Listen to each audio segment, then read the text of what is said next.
Thanks for checking in the Pivoting to Web3 podcast. Go to pivotingtoweb3podcast.com to download and listen, or Web3 Game Plan to check out the videos.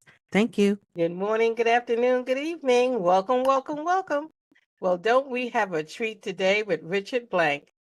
Now, Richard Blank has moved from out of the United States to one of the places we probably dream about, far, far away, Costa Rica.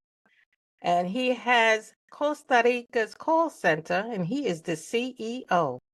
And the call center has been in existence since 2008. But the main part of this story is he paid it forward and he reached his dream.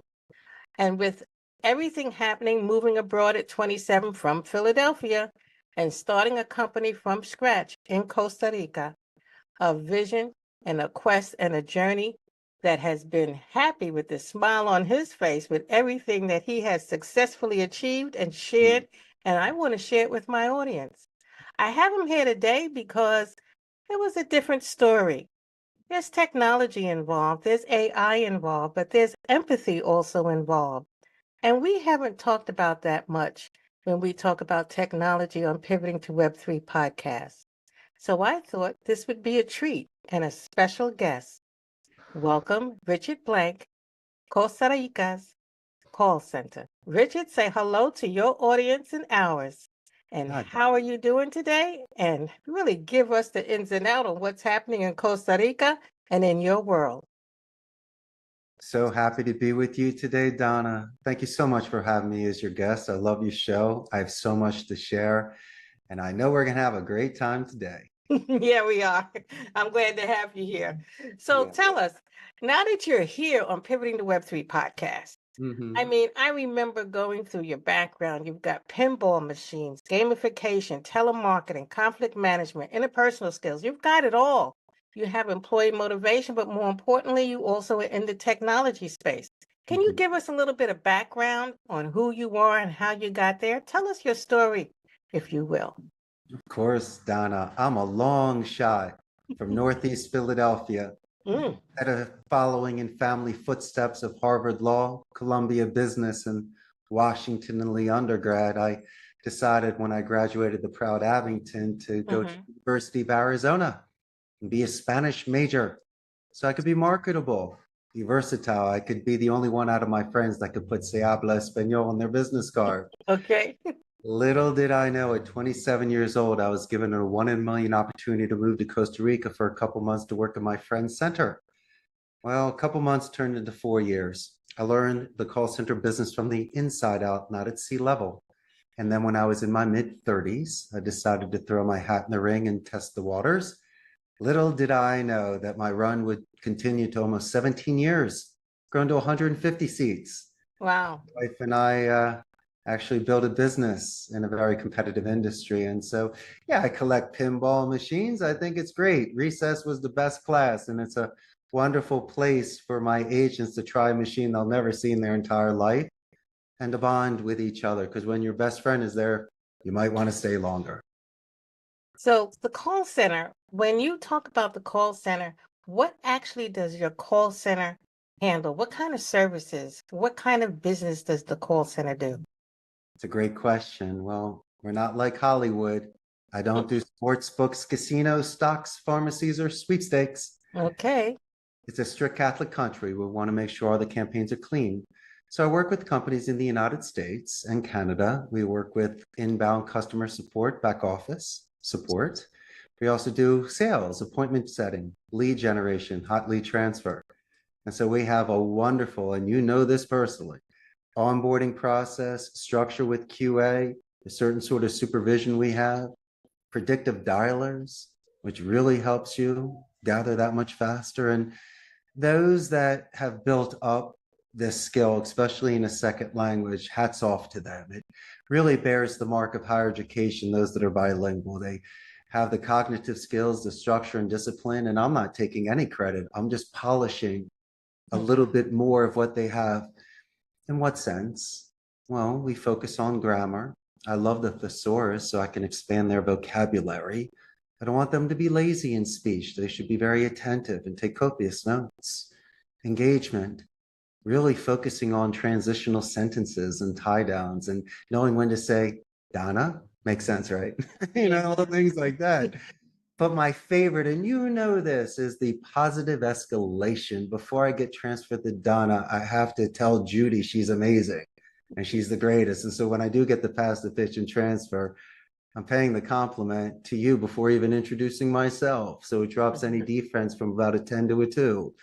And I can prolong conversations. At least I'm giving myself a 30-second college try compared to when you're thrown into the basket of telemarketers where they say, no, thank you, we're good, don't call again. Is this a sales call? Come on, you're marked. You got to at least be a little clever when you want to get in the door. And so really pay those compliments, do some due diligence, slow down a little bit, just don't carpet bomb your scripts and when you speak with people. And if you can give them that old school, like painting to a print, live theater to a movie, home cooked meal compared to microwave, they want that sort of interpersonal communication. They want that sort of connection. They'll drive an extra 2 blocks if they know the owner. And so I believe it's for retention, for upselling, for getting referrals, getting suggestions. Wow.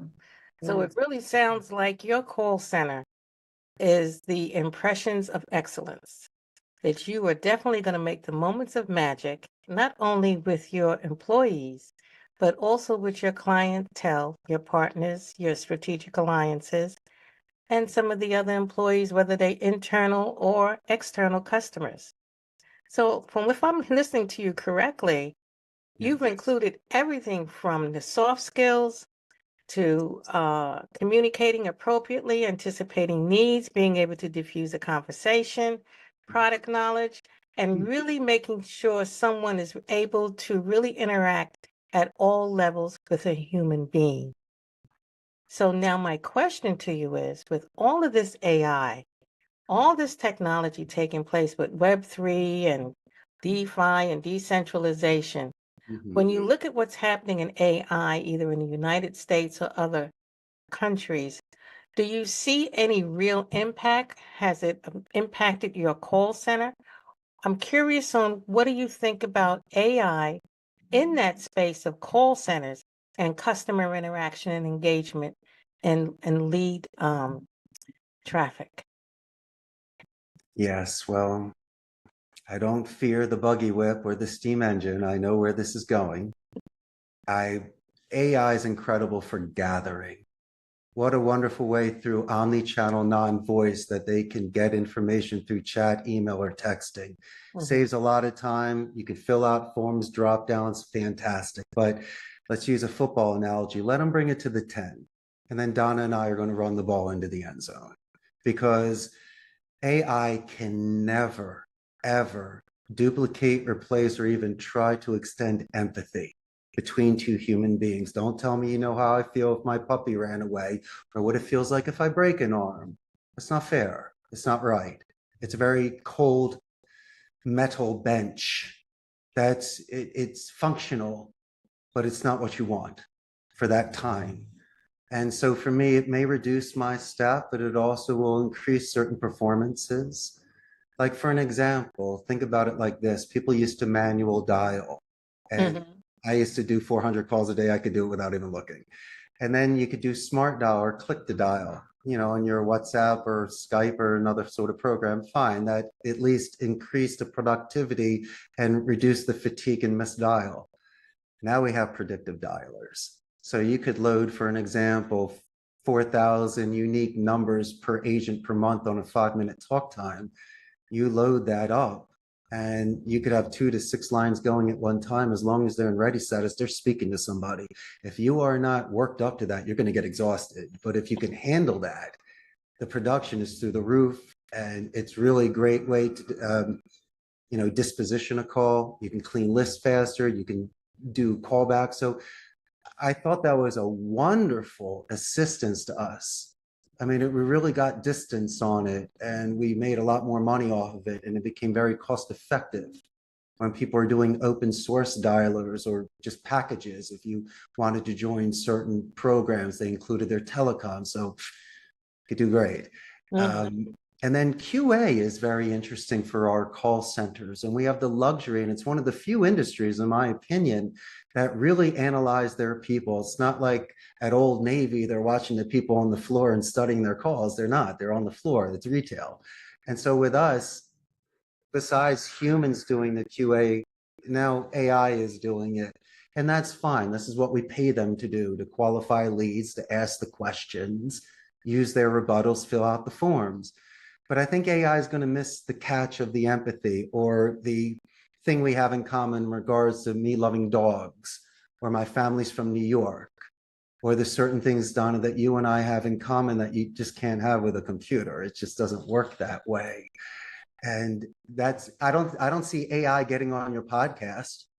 You want real people on your podcast. I want real people. Now, I do know some podcasts that do have AI or a robot and Yeah. other things, but I'm still into the people side. And not to take anything away from that, but you're absolutely right. I want the real person with the culture, the influence, and the real being there, the human being with all the dignity.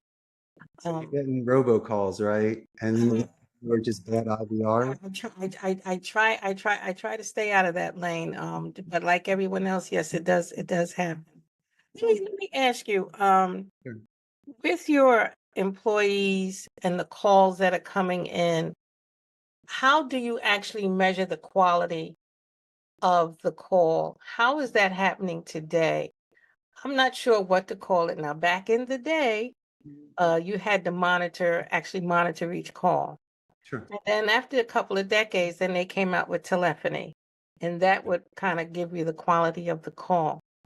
How is technology today in the call center arena? Call centers are still really important to businesses and outsourcing and virtual assistants and everything the way the world is going right now. I'm curious to know where you are and how you're measuring that area of performance. Donna, as you know, the number one goal is first call resolution. Mm-hmm. So I'm just judging to get the ball in the end zone. And then the second thing you might want to look at is talk time. Okay, some calls 5 minutes, it could be 20 minutes, but if both of them convert into a sale, average it out and just realize one person had more questions that were a little bit slower or had a bad cell connection or something comes up. So you can, over the luxury of time and in our industry, be able to package tens of thousands of calls to see a pattern. If someone's doing 1 minute phone calls, they might be hanging up or not giving the sort of service. If they're on for 20 minutes, are they converting enough? Is it the kind of calls that you're talking about? Are they just wasting time or they're idle in between calls? And so you can see it quickly. If someone is pacing, you can see a general pace. Sure, there's all stars here and they're the slow ones there, and you can see them. But my main goal, and this is the worst thing to do to somebody, is to rush them.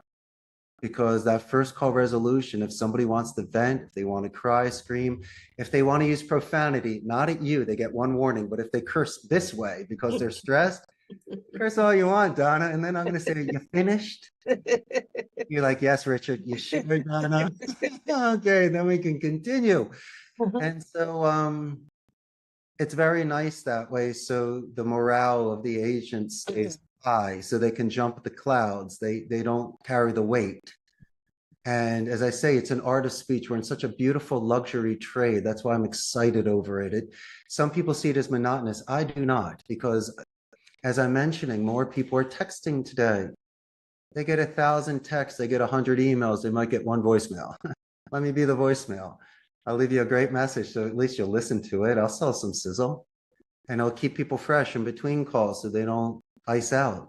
And there's a certain rhythm that people have when they're working. And the worst thing to do is to give them a bad list where they're not contacting or just overwork them so they feel they have no control and they're not giving the sort of service that they'd like to do.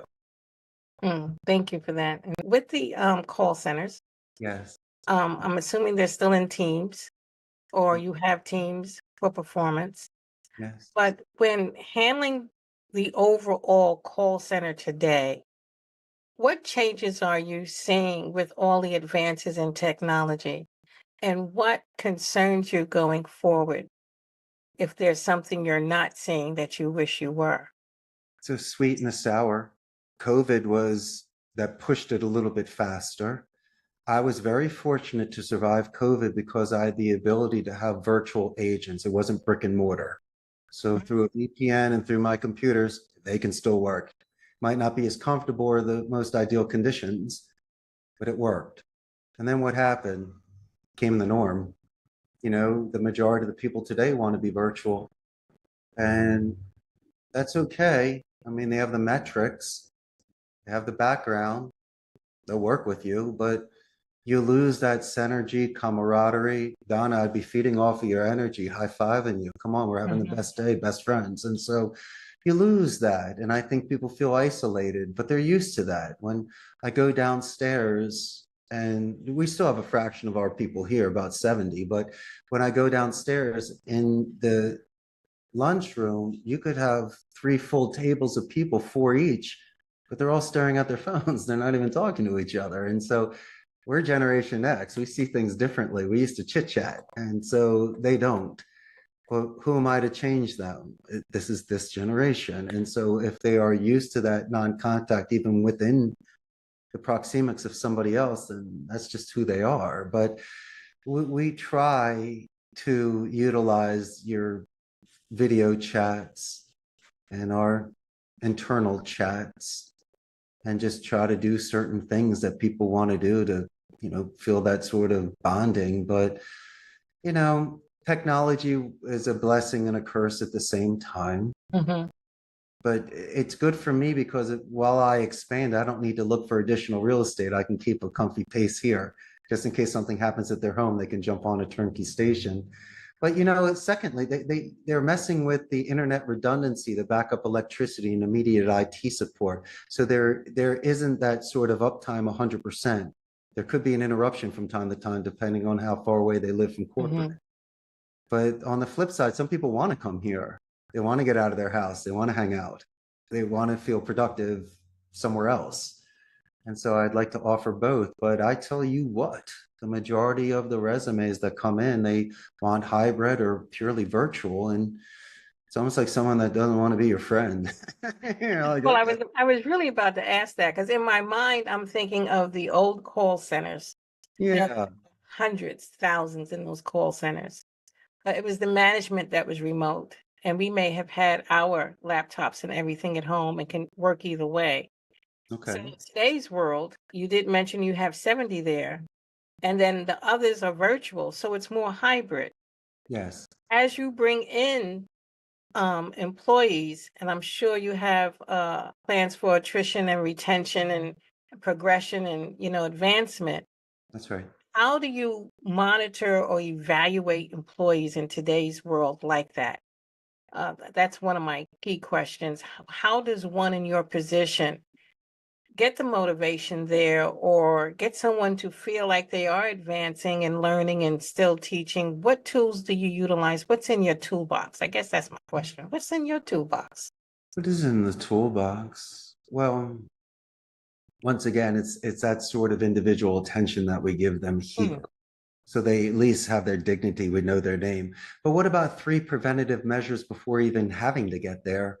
While I'm interviewing them and listening to their rehearsed answers and their bells and the whistles, I ask them to turn their piece of paper over and give me a coming of age moment. I want to know if you can tell Donna a really good story of when you beat up a bully or saved a kitten. You saved the day. Why? Because that's how you get on our podcast. No. So this is the main time that you really, when you interview them, you have an interview process. So for those listening that are solopreneurs, entrepreneurs, or people that are starting new brands or in corporate, there is a science or a way to have people that you really want at the table or in your business. There is a method, there is a process, there's something that you do. We used to call it a STAR method. It's a situation, task, action, and the result. And if you had a strong star, you might be interesting and move forward. And if you wasn't a motivational fit, you failed everything altogether.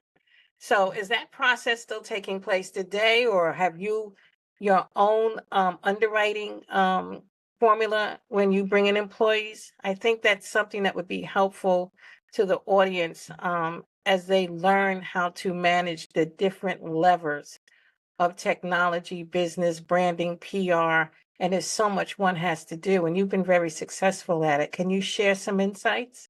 Sure, of course. I like seeing people's backgrounds, and I'm even more impressed with people that learn their English through public school compared to private schools or just by movies and stuff. Mm-hmm. Secondly, I want to know their work history. And it's okay if you're taking starter jobs and you're doing certain things, there's pride in earning a living. But if I see certain things that were questionable, or I see a lot of jumping or short periods of time and weird excuses for it, it's a concern. You're a mercenary. You're going to leave me. I don't need a jumper nor a cancer. And then you'll find somebody that is wet behind the ears, but is brilliant. They're a squire to a knight. They're raw. It could be their first or possibly second job. Mm-hmm. What do you do? Well, anyone can learn a CRM and a headset and what to do. I'd love to take this kid and mold them, and give them the best habits. They're some of my best agents, and they're the ones that are the most loyal. You're thinking of fidelity. Regardless of someone's excellent ace status, imagine investing 2 months and then they leave you. You really have to think of the long-term play. And it's a give and a take. There's leverage on both sides, me offering the job, but then them giving me something. But what I want to do besides competing against Amazon for a paycheck and giving them all the bells and the whistles, I got to make sure, I got to get to the core of somebody. Because if they're on a rainy Wednesday and they're in a bad mood, they might quit. Or if someone says F you on the phone, or a coworker just rubs them the wrong way. And so when they're coming in, I got to make sure that they have depth. Can they explain 2 or 3 levels of how they're thinking so I can understand them better? Are they willing to be coachable? Or do they have an attitude? And can you at least master the easy stuff like showing up on time, pen at the ready? Because if you can do those sort of things, it's not me, it's your coworkers are going to respect you. So that's how I'm going to either promote you or have you as the person that people sit next to you for shadowing or for training. And so it's through nurture organically, Donna, since I'm a guest here, it's very easy to see their culture finding their leaders their way. Right. And so sometimes as a true leader, you need to step back and allow people to spread their wings and show me what you can do. Mm-hmm. And I love someone that's bold enough to knock on my door and say, hey, Donna, Richard, you guys have a minute? Absolutely. I have an idea. And it's not, kissing up, but this is somebody that's a lieutenant thinking of strategy. And that's the above and beyond. That's the dedicated practice. That's the player. And I love people like that. And I'm not the best with technology, and a lot of this Generation Z will come to me with apps and stuff on their phone or certain ways to communicate, use for the website. Right. And the smart king and queen listens to everybody, and then from educated point of views, we make a decision. And so I listen to everyone, and then I have my CTO double check it with them because I might not know some of the words that they're saying. Then I'm going to start Googling what they say, and if it's rocking and rolling, that person gets the credit, and there we go. And so don't expect me to be the expert on this, but I have a lot of people that have knowledge, expertise, and realizing that I have the infrastructure and the ability to implement it. So I have ideas coming to me constantly in regards to performance. And even clients bring in certain programs that they have, and we just integrate what they have into our system, or we log into their system, and then we learn what they're doing. And so it's a very nice shared culture, in a sense, in regards to technology. You kind of walked into my next question. Because my next question was, your partners or some of the clients, how do you decide who you want to work with, or how do you decide who's going to be a client, and how do people determine that they can work with you? Are there certain sectors, certain types of brands, certain industries, vertical, horizontal? I mean, if anyone's listening right now and they've been thinking about, boy, I really need some help with this, or if they had the budget, what are you really looking for? How, being on Pivoting to Web3 in the audience, how can this really, help your business, support your business, and give us some understanding on how that piece of your business works in Costa Rica's call center? Well, we do compete offshore with India, the Philippines, and Asia. So if people are expecting me because some call centers are offering half the price that I can do double the amount of work, I might not be able to do that.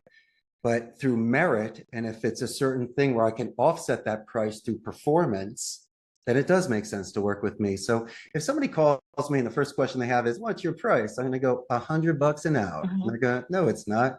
Of course it's not. What is your name? Let's have a normal conversation. I want to earn it through merit. Don't squeeze me and don't make me hire people for the cheapest in town. They're not going to stay. So we need to start off a relationship where everybody has something on the table. So not saying people rub me the wrong way. I don't know what they're thinking when they're calling me. And then I have other potential clients with unrealistic expectations where they only give me 300 numbers and expect a guy to call that for a whole month. It's not enough. And if I'm transferring a call to your office and no one's there to pick it up, we're going to lose a lead. And so these are certain things where instead of trying to sell my services, I walk backwards. And I just want to make sure that what do you have and what do I need to add? Because come on, Donna, it's my wheelhouse. I'm 52 years old and get too tired for this. I don't need to sell it anymore. I'd rather make sure it's a perfect fit. And then it can't be gray area. Just like Humphrey Bogart said in the Maltese Falcon, I'm not going to be the fall guy. Don't call me up with something shady. I'll listen to you. I'm not going to do this for you. You got to be kidding me. And you're not scrubbing DNC lists. And it's this kind of thing where I don't feel comfortable. So guess what? I'm just not going to do it. So I turned down a lot of business. And then finally, it's those that don't have the time to prospect, or they're growing their real estate, insurance business, travel business, you name it. And they want us to tee up appointments for them. And they want us to scrub a list or call back the 5,000 people that double opted in to receive information. And so I think if there's hand holding, and if we can collectively write a script that's not aggressive, but assertive, and use choice vocabulary to move things forward, I think it's a beautiful means to an end. I think it's exceptionally cost effective. You can scale accordingly. These agents are dedicated, which means that after a certain period of time of onboarding, they're really going to hit their pace. And then you really start getting a return of your investment. And so for anybody looking to either compare apples to their home office to offshore, if you're looking for someone's infrastructure of a predictive dialer, supervision, QA, and things like that, I can take an enormous amount of weight off of somebody's back. And with my script writing and experience in overseeing the agents, you can build an army. And so it's a fun thing for people to do. My company is inscribed in the United States, so I do follow all U.S. business and banking laws. Right. And I have a company here that pays all the taxes too. So you don't have to scramble on a Wednesday to find a call center because they're not doing the right things or didn't fulfill their responsibilities. And so for me, it's really just about asking the right questions and making that contact. Oh, and finally, if you have an overzealous supervisor that likes to drop F-bombs or write in red or just be mean, I don't want Billy to start crying, So sometimes I will politely say that we're not a good fit because as passionate as you are, and I understand it's high stakes, right? Your rhythm might not fit here. It's not, no offense to New York, but it's not the Wall Street boiler room sort of thing. And I've had certain clients come down and we have a blended floor. So there's other clients here, and people use profanity or like to eat Chinese food on the floor. You can't do that, man. Well, floor smells. And they say, well, I have agents here. I understand that. But then again, you go home and I'm still here. And this is my sanctuary. This is a building that I built. And so there's sometimes you need to give parameters to people, and you need to have certain expectations, because I don't like surprises. I'm not a devil's advocate, but let's be realistic on the low percentages to the top percentages of what you should be expecting. And, I like things like that because, Donna, and this as a supervisor at a call center, you need to be calm during chaos. And if you can sow the heart and land the plane and calm everybody down, you can retain that client and they'll respect you more for it because you're not guns a-blazing. And so we try to teach that sort of composure as well. So for anyone listening, is there a certain type of company that you will or will not work with that you can share? Or a certain type of business that you will or will not work with?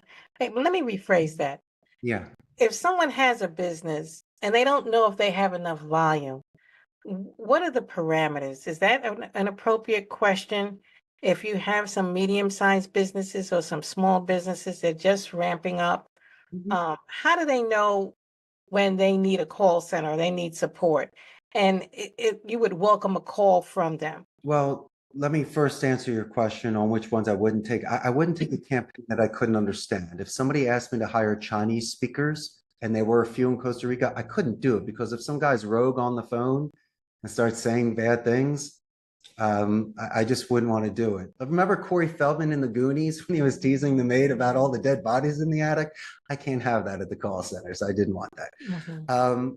But no, I tell you what, one of the arguments that I get when I speak to companies in the United States is they can't hire people. And the people that they can hire, leave them or do shoddy work. And a lot of people, no offense to my own industry, Donna, or yours, you worked in a center. Call centers. Many decades ago, many decades ago. Yeah, but they sometimes get a bad rap. They're the ones that call you during dinner or they hang up on you or don't resolve your issue when you call a company. And so, there's bad actors and there's also good actors out there. And so if you don't feel like when you walk the rows or you walk in that department that it's not hot, heavy, and the board is filled, you don't have appointments. And I tell you what, don't be afraid. I'm not asking you to fire, Johnny, but you have the budget, hire somebody else, same amount of lists. Maybe I might have the dialer. It might be my environment for the supervision, the training, motivation. I don't know. Sometimes there are better coaches out there. I don't know. But we're going to compare apples on a level playing field. And if I can double or triple that work, or if I can give you the recordings that he's not giving you, is he dispositioning calls? In dispositioning calls. Where's his email template? Is he leaving any voicemails? I mean, what's going on here? Where are his notes? Where's the game plan? Where's his pipeline? And so, Johnny, no offense, I'm just not going to hit the ball and drag you. It's just not the way we play. And so maybe sometimes it puts a fire underneath them that all of a sudden they start working. Secondly, it could open your eyes to say, hey, I could be making a ton of bread. I mean, I've had this guy for 5 years. He's telling me no one's picking up. I already got 4 appointments with Richard's crew. And so, give it a test. And if you don't want to give the Glengarry lead, the juicy golden lead, then give us a list to clean or just give us some very simple lists just to get our feet wet and just to listen to the calls and to test the waters. And then when we get better, sprinkle in the better leads. And so, it's just how about this? Put your checkbook away. Donna and I aren't selling anything. If you got 50 questions to ask me, just call me. Be more than happy just to see what you're doing, what's going on, make some suggestions on your script. And if it makes sense to you, then I could do a follow-up call with the floor manager, CTO, HR director, pick their brain. You want some recordings from my people? I can do that too for you, And so I let people at their own pace, Donna, move forward. Well, I tell you what, so they can move forward, how do they connect with you? They can buy a first-class plane ticket, which you need to do soon because you're about to retire here, and you come and visit me in Central America, Costa Rica. But all kidding aside. That sounds like a really nice trip and a dream, but realistically, as we close and keep track of your time and mine, how would you like the audience to reach out to you? Shoot me an email at ceo@CostaRicasCallCenter.com, and I have a very large Facebook fan page of 140,000. It'll give you the pulse of our industry in Central America, and when this goes live, I'm going to have some more people watch Donna's show. Well, it sounds like it's going to be a beautiful time down there in Costa Rica. I would really, if I do get down there, would like to see Costa Rica's call center. And it's going to be a blast, I'm sure. Anyone that works with you is going to be progressive. They're going to probably be very happy with the employees because it sounds like you've got your finger on the pulse of what makes success and the moment of magic in customer service. So thank you so much for your time. And this is Donna Mitchell and Richard Blank. And good morning, good afternoon, and good evening. And welcome. And thank you for listening to Pivoting to Web3 Podcast. Thanks for checking in to Pivoting to Web3 Podcast. Go to pivotingtoweb3podcast.com to download and listen, or Web3 Game Plan to check out the videos. Thank you. We're shaping tomorrow together.